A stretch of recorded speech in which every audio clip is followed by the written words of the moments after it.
नमस्कार। कभी सोचा है कि जब हम कोई दवा खरीदते हैं तो उसकी असली कीमत क्या होती है? आज हम भारत में दवाओं की कीमतों के पीछे छिपे कुछ रहस्यों को समझने की कोशिश करेंगे। तो असल सवाल ये है, जब कोई फार्मेसी में दवा खरीदता है तो ब्रांडेड और जेनरिक के बीच चुनाव करने पर असली फायदा किसे होता है, मरीज को या फिर किसी और को? चलिए सबसे पहले बात करते हैं कीमत के एक अजीब से विरोधाभास की। यहाँ हम दवाओं की लागत से जुड़ा एक काफी हैरान करने वाला सच देखेंगे। 1016%। जी हाँ, 1016%। यकीन करना मुश्किल है ना? लेकिन ये सच है। कुछ दवाओं पर एक रिटेलर इतना जबरदस्त प्रॉफिट मार्जिन कमा सकता है। पर ये होता कैसे है? देखिए, इसे समझने के लिए चलिए एक उदाहरण लेते हैं, सिटीरिजिन का। ये एक ही कंपनी बनाती है।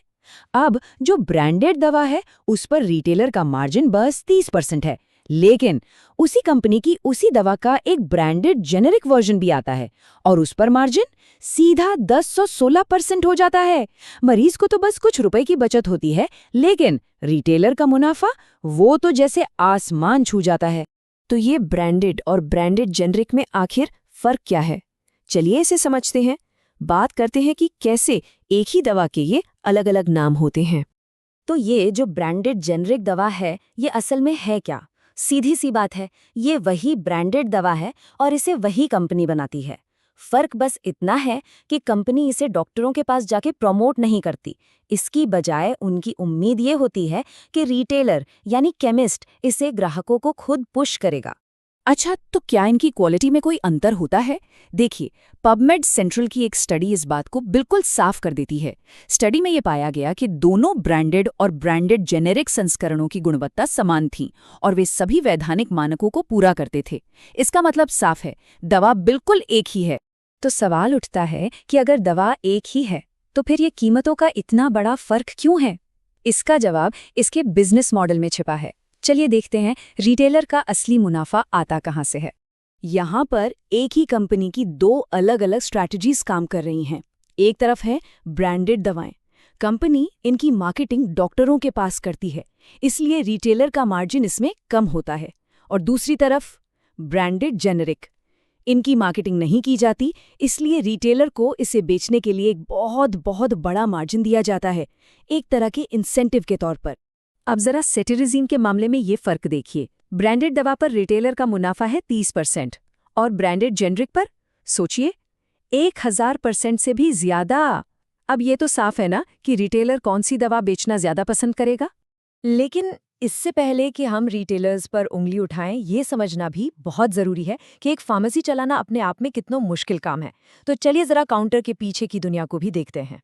देखिए, भारत में फार्मेसी खोलना कोई बच्चों का खेल नहीं है। आपको कम से कम 10 वर्ग मीटर की जगह चाहिए, फिर एक रजिस्टर्ड फार्मासिस्ट को काम पर रखना होगा, फिर दर्जनों फॉर्म हल्फनामे जमा करने होंगे और उसके बाद सरकारी इंस्पेक्शन भी पास करना होगा। ये एक वाकई लंबी और बहुत जटिल प्रक्रिया है। और सिर्फ इतना ही नहीं, दस्तावेजों की लिस्ट तो और भी लंबी है। आपको गैर सजा का हलफनामा देना होगा, दुकान का पूरा नक्शा चाहिए, फार्मासिस्ट के सारे सर्टिफिकेट्स और यहाँ तक कि दुकान में रखे फ्रिज की रसीद भी दिखानी पड़ सकती है। मतलब ये एक बहुत ज्यादा रेगुलेटेड बिजनेस है। और फिर रोजमर्रा के काम तो हैं ही।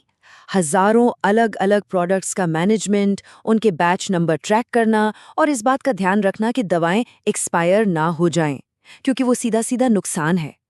इन सब चुनौतियों के बीच प्रॉफिट मार्जिन फार्मेसी मालिकों के लिए जाहिर है बहुत जरूरी हो जाता है। तो सवाल ये है कि इस पूरे सिस्टम को बेहतर और ज्यादा निष्पक्ष कैसे बनाया जा सकता है? चलिए अब कुछ संभावित समाधानों पर नजर डालते हैं। जिस स्टडी की हमने बात की वो कुछ बहुत जरूरी समाधान सुझाती है। पहला तो ये कि सरकार को दवा की मूल्य नीति में बदलाव करना चाहिए और सप्लाई चेन में जो ये बड़े बड़े मार्कअप्स हैं उन्हें रेगुलेट करना चाहिए। दूसरा, कीमतों को तय करने में और ज्यादा पारदर्शिता लानी चाहिए। और आखिर में जो बहुत जरूरी है वो ये कि जेनेरिक दवाओं की क्वालिटी के बारे में लोगों को बताकर उनका भरोसा जीतना चाहिए। और अंत में ये सारी बातें एक बहुत बड़े सवाल पर आके रुकती हैं। क्या किसी दवा की कीमत उसकी मार्केटिंग स्ट्रैटेजी के आधार पर तय होनी चाहिए या फिर इस आधार पर कि मरीज के लिए उसकी असली कीमत क्या है? ये एक ऐसा सवाल है जिस पे हम सबको सोचने की जरूरत है।